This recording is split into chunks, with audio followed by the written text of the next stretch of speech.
તો અમે બધા આવી ગયા હતા કૃષ્ણા કાઠિયાવાડીમાં જમવા. જમી લે તો ભૂખ લાગી, સવારનો નાસ્તો કર્યો તો તેને કંઈ ખાધું નથી. હવે ખાઈ લે. મારા જેવડી તો સારી આવી ગઈ તો યાર ખાઈ એટલે શું કરશે? ખાઈ જઈશ ને જોઈએ આવવા તો દો. આમાં તો બંગાળાની 103માં એટલી જ આઈટમ થોડીક આવે. કંઈ આવશે નહીં આવે આવશે? શું આવશે? કાંઈ નહીં આવે. શું ખબર હોય જમી જાઓ, જમી લ્યો હાલો. તો જમી લીધું હે. હવે ભાગ્ય ઘર પે ત્યાંથી જાસુ બેન ત્યાં. તો આપણે હે ને અત્યારે ઘરે પહોંચી ગયા હે. પ્રતિકભાઈ થાકી ગયા હે, ફૂલ હે ફૂલ નીંદરમાં હે ને સાંજે પાછું એમને કામે જવાનું છે. તો હવે આપણે હે ને અહીંથી ને પાર્ટ 2 કરી નાખ્યા. અત્યારે આપણે જવાનું છે બેનના ઘરે, ત્યાંથી જવાનું છે જીજાજીના ભાઈના ઘરે, જેની મકાન લીધા એનું વાસ્તુ છે, તો એમનું જવાનું છે. એટલે આપણે પાર્ટ 2માં મળીએ. આવી જાજો આ જોઈને, આખો બ્લોગ જોઈને આવી જાજો પાર્ટ 2માં. બનતા રહેજો. ટાટા. ટાટા. હવે મારી લે ફોન. હાલો અમે ભાઈ ગયા બેનના ઘરે. જવા દો.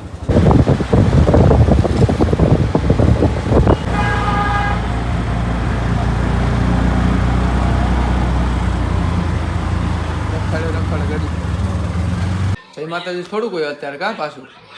તો અમે હે ને બધા પહોંચી ગયા હે, ક્યારના પહોંચી ગયા. જો કે અત્યારે અમે પહોંચી ગયા ને આપણા કથાનો પ્રસાદી ઝાપટવા માંડ્યા હે. કામ ધંધા વગરનું માણસ. જોકે એનો બ્લોગ આવી છે જ, જોકે ઘરે કીધું નથી એટલે ખબર તો પડી જ જાય આપણા બ્લોગ જોઈએ એટલે. કેમ મનસુભાઈ ટાઈટ લાગી ગઈ? ટાઈટ લાગી ગઈ? એનો તો એમને રખડતો હતો. ઠંડી નથી લાગતી ને શું થયું? તો અમે જમી લીધું.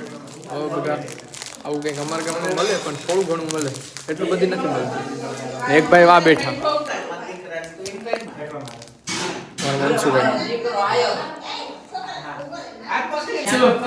પ્રિન્સુ. અમે આવ્યા હતા, અમારા જીજાજી છે ને મોટા ભાઈ છે ને, એમને મકાન લીધું. એમને આજે વાસ્તુ ને કથા ને એવું બધું હતું. જોકે પ્રસાદ અહીં પડ્યો, આપણે પ્રસાદ આપણા ભાગમાં આવી ગયો. આપણે પ્રસાદ લઈ લીધો છે, જમી પણ લીધું છે, પેટ પૂજા કરી લીધી. હવે આપણે જ્યાં મકર સંક્રાંતિ કરવા ગયા હતા એ ઘરે જાશું ને ત્યાં હોવાનું છે ને સવારે ભાગવાનું છે ખોરાસર. તો કેમ છો? આપણે ઉઠી ગયા હતા ને આપણે ચંદન ચકોરી બનાવી નાખી છે. ખાઈ લઈએ. બેનને ચંદન ચકોરી બનાવી છે. હા, જિંદગી બેને બનાવી તો નથારી બેની. અચ્છા. તો મિત્રો અત્યારે જાય છે અમે શનિવારીમાં રખડવા. હવે ત્યાંથી કંઈક ખરીદી કરવાની છે થોડી ઘણી કોકને. આપણે નથી કરવાની, આપણે ખાલી રખડવા જઈએ છે. તો તમને આજ રાજકોટની શનિવારી બતાવું, બનતા રહેજો વિડીયોમાં. તો આપણે છે ને શનિવારીમાં આવ્યા હતા, ત્યાં આ બધું આમાં વેચાય. આજુ કીધું પોલીસવાળાનું દબાણ છે એટલે બધું બંધ છે વેચવાનું. અહીંયા છે ને વીઆઈપી લોકો માંસ ને મૂંગા બાંધીને આવે. જો કે બધા વીઆઈપી જ હોય, ખરીદી બધાને કરવાની હોય. આજુ કીધું અહીંયા કોઈ બેસવા નથી દીધા. તમને 250-300માં મળી જાય બધા. સામે જે પોસ્ટિંગ ગઈ ને, સામે જે પોસ્ટિંગ ગઈ ને એ આપણે 1500-2000 પડતા આવે ક્યાંક બહાર જાય ને. તો અહીંયા ખાલી કેટલા 700, 800, 500, 550 પડી ગયું. આ રાજાશાહી જેવું આપણે ક્યારેય જોયું ના હોય. જો આપણે લાગે આપણે દુકાનોમાં જ મોંઘું પડે, હમણાં આવો તો ખબર પડે સસ્તું બધું. હાવ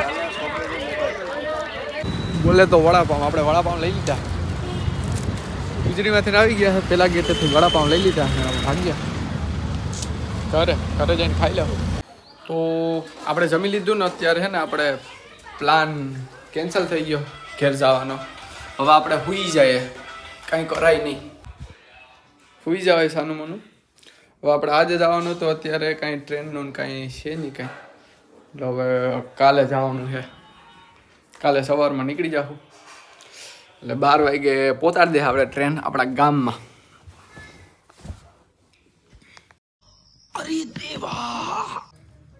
આપણે ઘરે પહોંચી ગયા છે ને કરીએ વિડીયોનો એન્ડ. મળીએ પાછા નવા જ વ્લોગ સાથે. તો જય માતાજી, જય દ્વારકાધીશ.